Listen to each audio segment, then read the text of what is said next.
અમદાવાદ શહેર zone 6 police દ્વારા સન 2026ના નવા વર્ષના આગમનને આગવી આજથી વટવા ચારમાળિયા વિસ્તારના 250 જેટલા બ્લોકમાં police commissioner Shri GS Mallik તથા અધિકારી police commissioner Shri sector 2 Jaypalsinh રાઠોડના સૂચના આધારે નાયબ પોલીસ કમિશનર શ્રી ભગીરથ ગઢવી તથા ઝોન 6 તથા મદદનીશ police commissioner J division 1A Vyas સાહેબ દ્વારા વટવા ચારમાળિયામાં ચાલતી ગેરકાયદેસર પ્રવૃત્તિ અને અસામાજિક તત્વોને શોધવા માટે ચેકિંગ હાથ ધરવામાં આવ્યું હતું। ત્યારે આ નાઇટ કોમ્બિંગ ડ્રાઈવ તે તારીખ 1/1/2025ના રોજ રાત્રિના 1 વાગ્યાથી લઈને સવારના 5 વાગ્યા સુધી ચાલી હતી। ત્યારે આ સમગ્ર મુદ્દે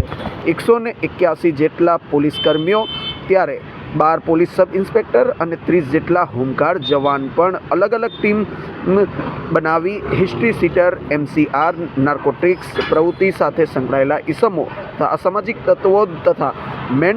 મેન્ટરર પ્રોજેક્ટ સાથે સંકળાયેલા આરોપીઓ તથા છેલ્લા 3 વર્ષમાં શરીર સંબંધી ગુના સાથે સંકળાયેલા આરોપીઓ GP એક્ટ 135 મુજબના ગુનાઓમાં અગાઉ પકડાયેલા ઇસમો, ત્યારે મિલકત સંબંધી જેવા ગુનામાં પકડાયેલા આ તમામ પ્રકારના અસામાજિક તત્વો અને આરોપીને હાલ ઝડપી પાડવા માટે પોલીસ